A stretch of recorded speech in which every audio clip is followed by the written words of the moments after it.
para gravar aqui a nossa aula, né?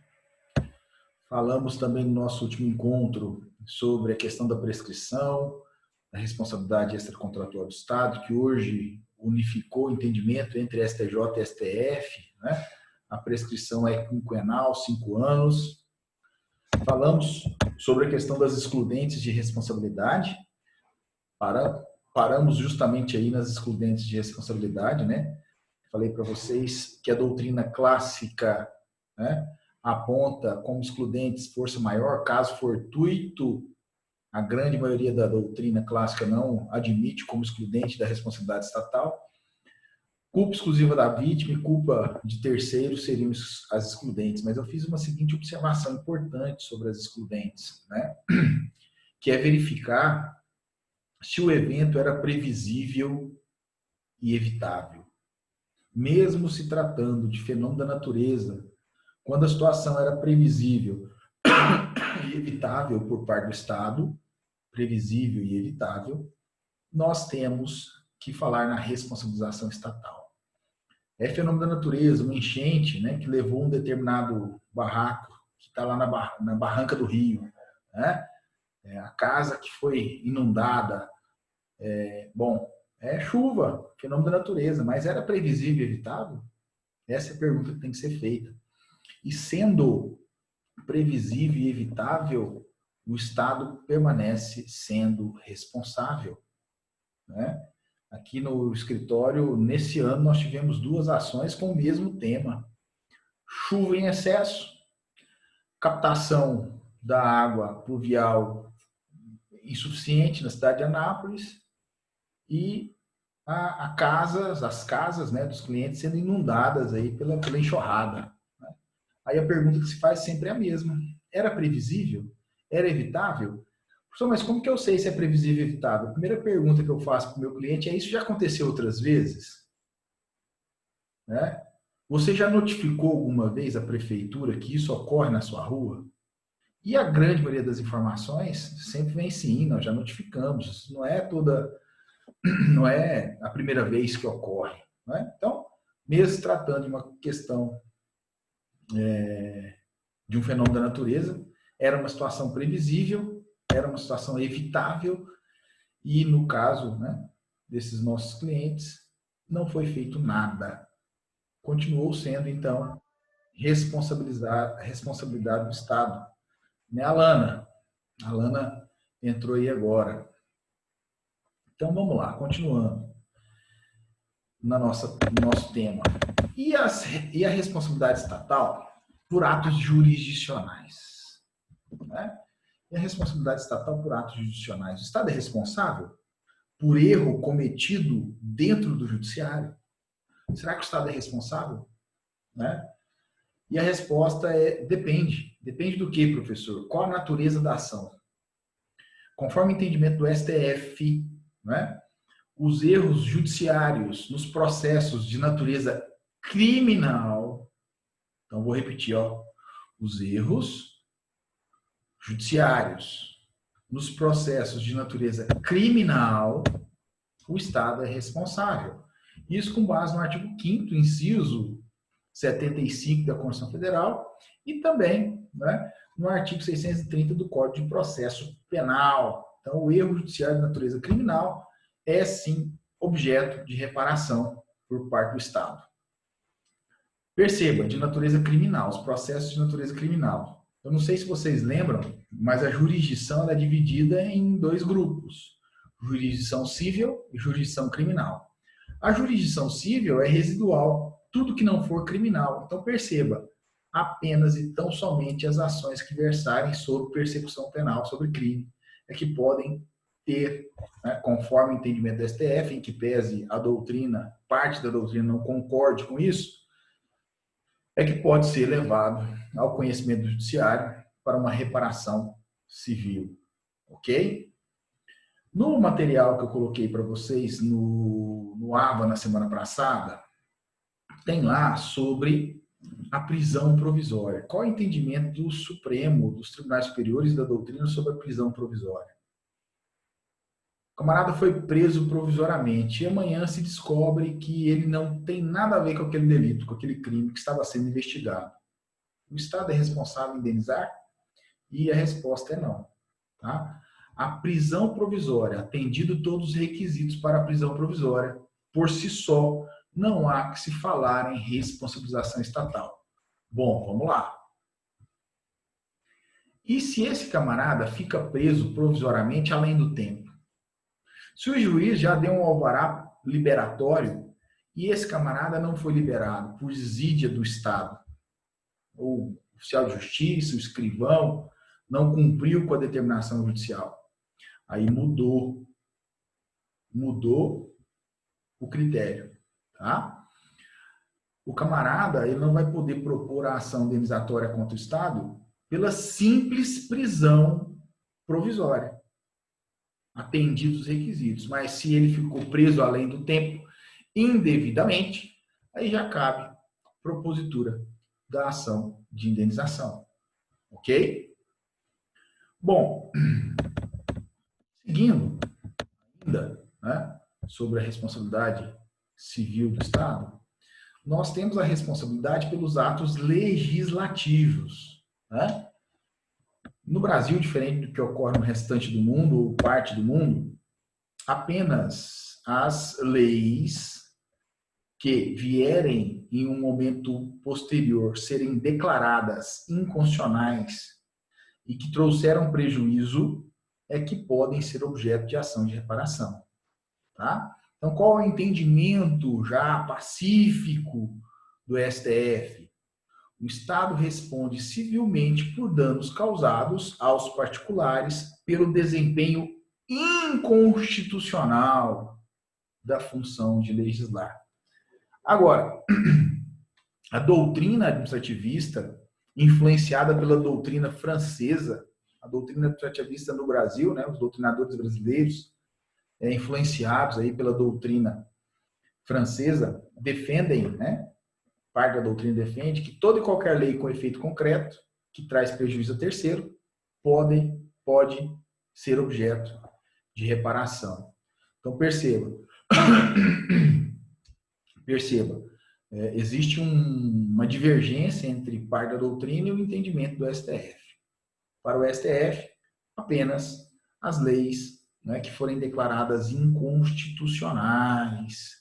Se ela for declarada inconstitucional e ela trouxe prejuízo a terceiro, há aí a possibilidade de uma ação de reparação. O Matheus está perguntando assim, a lei tem que ser declarada inconstitucional para ensejar a reparação? Isso mesmo, Matheus. O entendimento do STF é justamente esse. Se você pegar lá no material que eu postei para vocês, tem um recurso extraordinário, o recurso extraordinário 152.464 do STF, fala justamente isso. O desempenho inconstitucional do dever da função de legislar. Tá joia? Esse é o entendimento atual. Como eu já venho dizendo para vocês, discutindo com vocês já há alguns dias, né? Esse é um tema em evolução. Certo? Em franca evolução. E pode ser que em algum tempo nós tenhamos aí essa doutrina aí também sendo aceita no âmbito dos tribunais. Bom, e as leis com efeitos concretos? Pois é, a doutrina defende isso também, Matheus. Mas esse não é o entendimento ainda dos tribunais superiores. Tá? Existem já decisões? Existem decisões. Mas não é o entendimento pacífico dos tribunais superiores. É o entendimento da grande maioria da doutrina. A doutrina entende que as leis com efeitos concretos, essas podem também gerar o dever de indenizar. Não só as leis e não só a lei declarada inconstitucional, mas o Supremo, de 5 anos para cá, já evoluiu nesse tema do dever de indenizar por parte de atos do legislativo. Em que ponto? Né? Na omissão legislativa. Aí a omissão legislativa, né? O Estado tem o dever de legislar, criar normas, criar leis, e não o faz. Essa omissão legislativa trouxe prejuízo, né? Então, o Supremo já tem um entendimento sobre esse tema. Tá? Então, é a ausência do ato legislativo, a omissão do dever de legislar. O Supremo já evoluiu nesse tópico, já tem entendido aí, em alguns casos, que o Estado é responsável em indenizar pela ausência dessa atividade legislativa, pela omissão legislativa. Bom, seguindo, talvez a parte mais importante da aula, talvez a parte mais importante aí dos últimos dias. É óbvio que não tem como pular para a parte final, a gente tem que entender a teoria, a gente tem que entender tudo sobre a responsabilidade para chegar nessa parte final, que é importante. As observações, que geralmente caem em provas, né? A primeira observação, eu acabei de falar para vocês, está lá no item 9 dos slides, que é a omissão legislativa, a mora legislativa. O Supremo começou a entender, né? Começou a aplicar a responsabilização estatal em razão da mora legislativa, da omissão legislativa. O dever de legislar não é cumprido, né? Então, logo, essa ausência, essa omissão gerando prejuízo, o Estado seria responsável em indenizar. Meus queridos, eu sinceramente, eu quero ver aonde isso vai parar. Por quê? Né? Se essa teoria evoluir, se essas decisões evoluírem. A omissão legislativa no Brasil, já há muito tempo, ela é gigantesca. Né? Nós temos aí várias normas constitucionais ou dispositivos constitucionais que devem ser complementados infraconstitucionalmente e não foram, e não são. Isso traz prejuízo? É óbvio que traz. É claro que traz. Né? Então, vamos ver, né, como vai ser daqui a alguns dias. Outra observação importante, que está lá na parte final, né, do nosso estudo sobre responsabilidade civil do Estado, é justamente os atos de multidão. E as multidões? Né? Praticam um ato, causa dano a terceiro. Nós estamos ali num evento que é patrocinado por um determinado partido político, ou então um evento que é patrocinado, né, que é instigado por uma determinada categoria. Então, está lá na rua, 50, 60, 100 mil pessoas. No meio de uma passeata pacífica, desse movimento pacífico, começa a ter uma quebradeira. As pessoas fogem ali do controle, né, e começam a quebrar as lojas. E aí? O Estado é responsável? Esses atos de multidões, né, que traz prejuízo a terceiros, comerciantes, né? O Estado seria responsável? E o entendimento tem sido o seguinte. Bom, tem que ser feita uma pergunta aqui para saber se o Estado é ou não responsável. Qual pergunta? É a seguinte. O Estado encaminhou efetivo policial, contingente policial suficiente para conter a multidão? Se a resposta for positiva, o Estado não é responsável. Se a resposta for negativa, o Estado é responsável. Então, nós temos lá 100 mil pessoas reunidas na Praça Cívica em Goiânia. A segurança pública sabe exatamente quantas viaturas, quantos policiais, né, devem ser encaminhados para conter essa multidão. Se é enviado contingente policial suficiente e mesmo assim tem prejuízo por atos causados por essa multidão, o Estado não é responsável. Por outro lado, o Estado foi incompetente e não encaminhou um contingente suficiente e teve o prejuízo. E aí? O Estado é responsável? Sim, é responsável. Por quê? Porque ele foi incompetente. Certo? Então, sobre atos de multidão, sempre você vai fazer essa pergunta.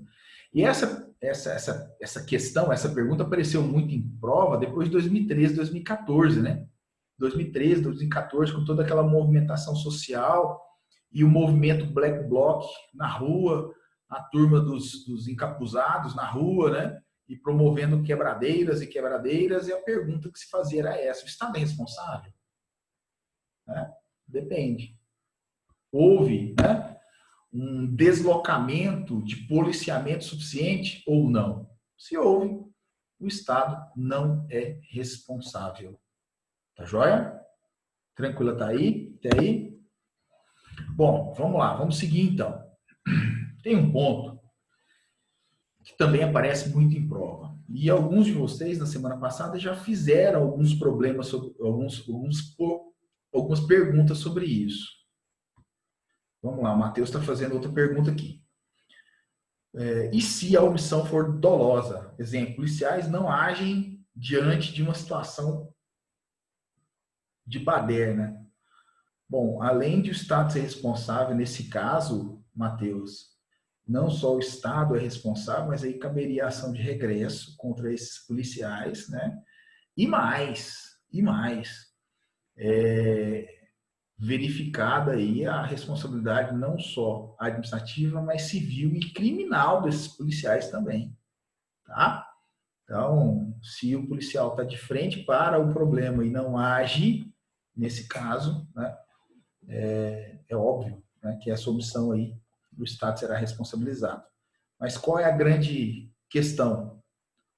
Foi encaminhado ou não foi encaminhado um contingente policial suficiente para conter a quebradeira, a baderna, os prejuízos que serão praticados aí por essa turma? A pergunta é essa. Se havia contingente suficiente, o Estado não é responsável.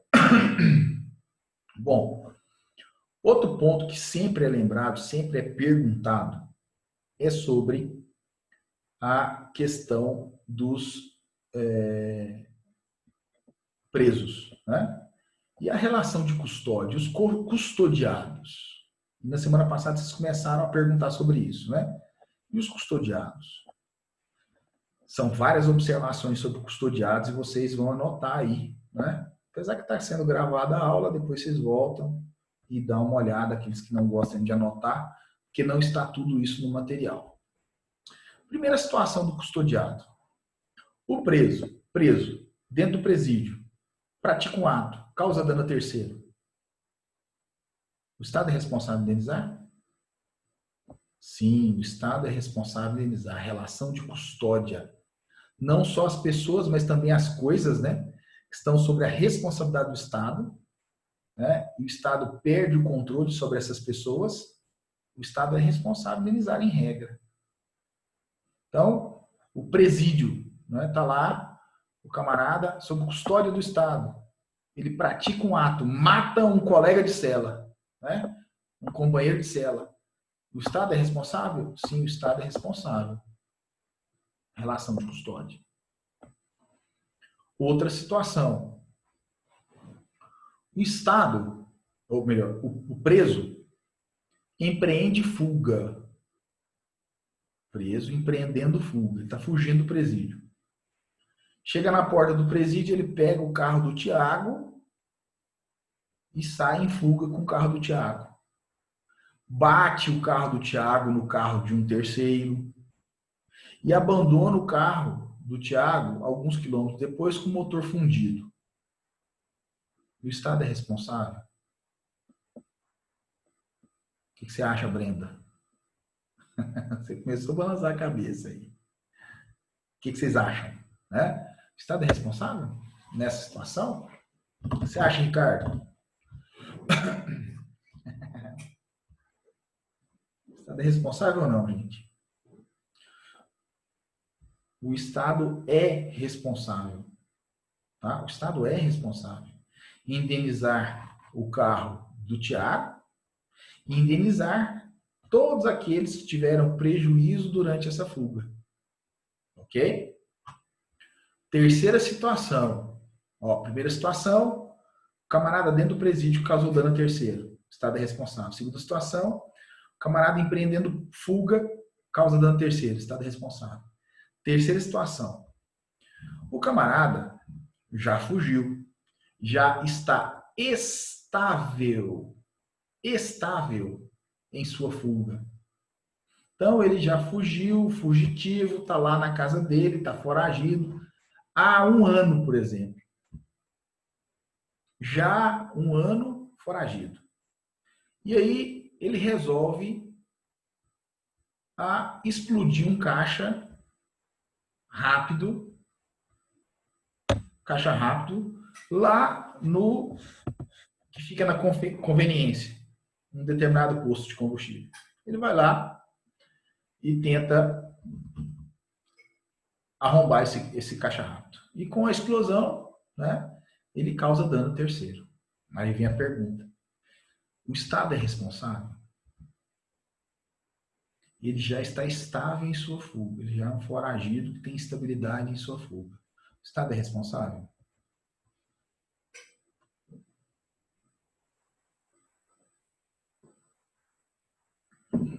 Aí, tá vendo, Matheus? É a sua pergunta, ó. O Matheus complementou aqui. Mas o dano a ser indenizado deve ser aquele praticado imediatamente após a fuga? Está diretamente o que eu estou falando aqui agora, essa terceira situação, Matheus. E aí? É? Não, já houve quebra do nexo. Isso mesmo. Não, já houve quebra do nexo. O Matheus está respondendo. Gente, o Estado ele vai ser responsável enquanto permanecer as ações de busca e apreensão desse foragido. A partir do momento que cessa as operações do Estado, a partir do momento que cessa as operações do Estado, o Estado não é mais responsável, mas não tem mais nexo de causalidade. Certo? Fala, Ricardo. Tem tempo determinado para eles cessarem essa busca? Legal. Lembra daquela pergunta que vocês fazem lá no direito penal? Tem tempo para o flagrante? É 24 horas? Existe isso? Não existe, né? Lá no direito penal a gente aprende que não existe isso. Aqui é a mesma ideia. Aqui é a mesma ideia, viu? Mesma ideia. O Alessandro fugiu do presídio. Então os militares estão na busca dele, tá? Na perseguição. Passou 24 horas, 48 horas, estão na perseguição, buscando o Alessandro. Tem tempo isso? Não, não tem tempo. Enquanto permanecer os atos. Enquanto permanecer os atos. Não cessou os atos. Por isso que a fala a resposta do Matheus é bacana, né? Olha, cessou, o que ele fala? Cessou aqui o nexo de causalidade. Por quê? Porque já não é mais, né, uma situação de perseguição por parte do Estado, de busca e apreensão por parte do Estado. Ok? Atos imediatamente após a fuga. Não é bem imediatamente também não, viu, Matheus? Não é bem só aqueles imediatamente após a fuga, não. Porque é enquanto permanecer essa ação de busca e apreensão do Estado. Vamos lá. A Glauciane fez uma pergunta aqui também. Se um só agente penitenciário presencia o fato de dentro do presídio e, por ser minoria, não intervém, cabe a ação de regresso também? Gente, olha só. Tem que ver a capacidade da pessoa de interagir. Eu acho que eu imaginei mais ou menos sua pergunta. Vamos imaginar assim, Glauciane. Depois você me corrige se eu estiver fugindo da sua pergunta. Mas o que eu imaginei foi o seguinte. Tem lá uma cela no presídio, 20, 30 presos lá dentro e começa ali a luta corporal. E só tem um agente carcerário naquele momento. O que esse cara pode fazer? O que ele pode fazer? Meu amigo, telefonar, né, ligar para a polícia militar. Ele sozinho vai fazer o quê? Nada, ele vai se colocar em risco. Né? Então, o dever de agir aí, ele tem uma limitação também que a gente aprende lá no direito penal. Né? E é isso. Ok? Ok? Bom, o Matheus colocou aqui, sim, não, já houve a quebra do nexo, posicionamento meio furado, pois ele ainda continua foragindo por conta da ineficiência do Estado.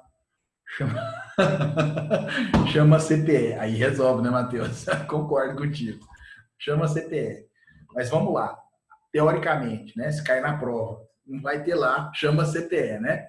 Então, você vai pensar assim, está sendo praticado atos pelo Estado, né? Buscando a apreensão desse indivíduo que está foragindo, enquanto estiver sendo praticado atos, né?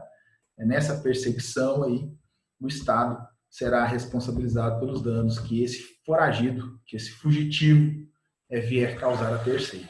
Tá joia? Podemos seguir? Professor, boa noite. Fala, Thiago. Tudo bem?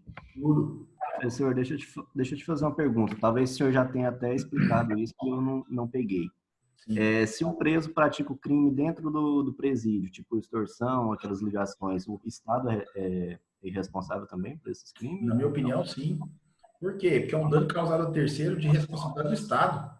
O Estado, primeiro, né? A gente já sabe que teoricamente, né, Thiago? Teoricamente, não deveria ter lá dentro do presídio o celular. Mas nem isso. O Estado é tão incompetente, que nem isso ele consegue barrar. Né? Então, o primeiro erro aí do Estado. Segundo erro, se está na custódia do Estado, esse agente trouxe prejuízo a terceiro, o Estado é responsável. Tá? O problema é comprovar, demonstrar de onde veio essa ligação. A gente sabe que vem do presídio, mas não é tão simples assim, né? Muitos esquemas de arquivo e tudo são, como se diz, diretos do presídio, né, professor? Sim. Demonstrando isso, então, responsabilização do Estado. Do Estado. Tá? Se conseguir demonstrar isso. Tá bom. Certo? Bom, seguindo aí. Temos ainda 10 minutos aqui nessa primeira live, nesse primeiro link. Depois a gente entra de novo, agora que cai o link, tá, gente? Bom, seguindo aí. Então, ó. Primeira situação. Camarada preso. Causa dano a terceiro. O Estado é responsável? Sim. Segunda situação. Ele empreendendo fuga. Causa dano a terceiro. O Estado é responsável? Sim. Durante quanto tempo? Não tem tempo. O Estado vai ser responsável enquanto permanecer as buscas, essa ação do Estado em buscar a apreensão, a reapreensão. Terceiro, já está estável em sua fuga, já não tem mais perseguição. O Estado é responsável? Não mais. Acabou o nexo de causalidade. Certo? Quarta situação. O camarada está lá preso e resolve se matar. Suicídio. O Estado é responsável? Né? Primeira discussão que se tem é, bom, professor, aí nós não vamos aplicar a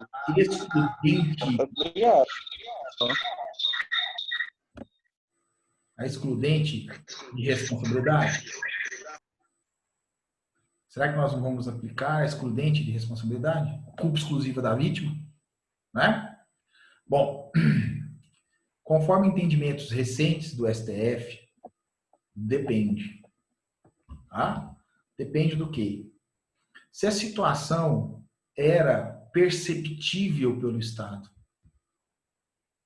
O camarada está lá preso, já vem demonstrando já há algum tempo que está passando por um problema de saúde, né? Relacionado aí à psiquiatria ou à psicologia, né? Tá com depressão, tá com algum outro transtorno, ok? Vem e pratica o suicídio. O Estado é responsável em reparar a família da vítima, que aí passa a ser o presidiário? Sim, o Estado é responsável em reparar a família da vítima. Por outro lado, o Estado não percebeu, não era perceptível ainda que aquele presidiário, que aquele custodiado passava por problemas de saúde. Então, o Estado é responsável? Não é responsável. A isso, o Supremo trouxe o nome, deu o nome, tá?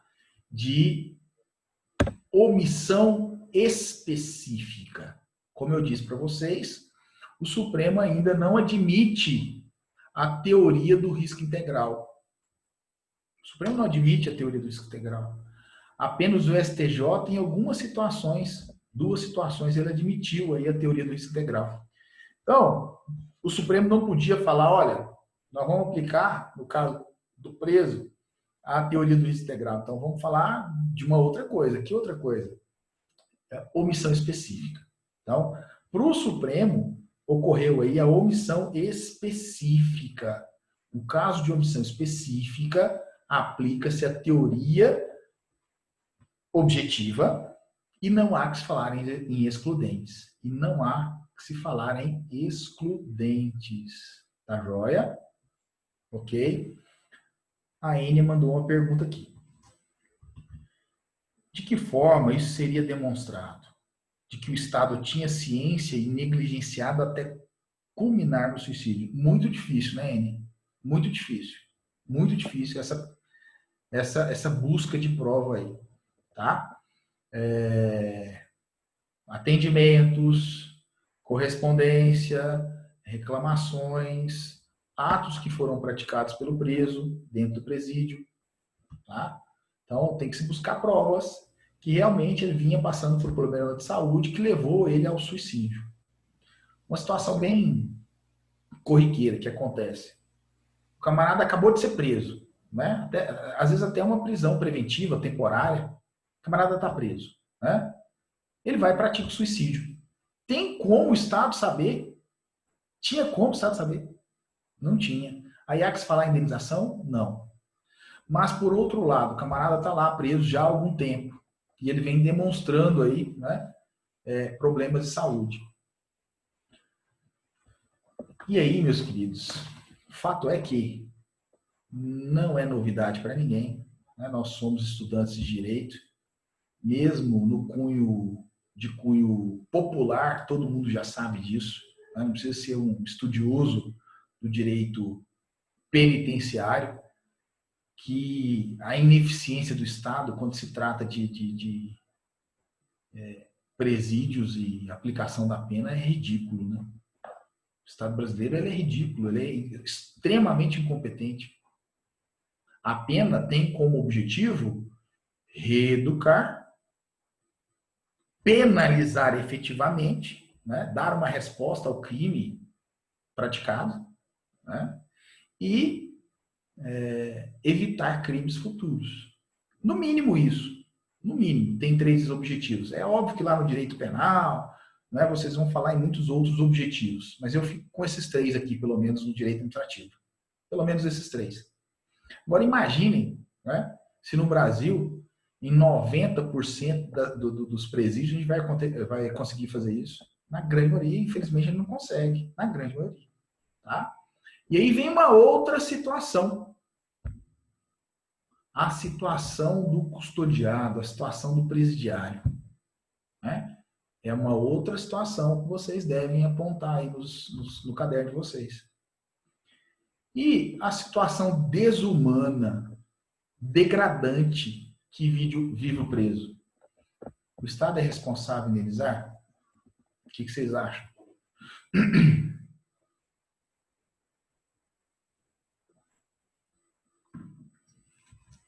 O que você acha, Tamar? Tamar, filho, o que você acha? O Estado é responsável em indenizar?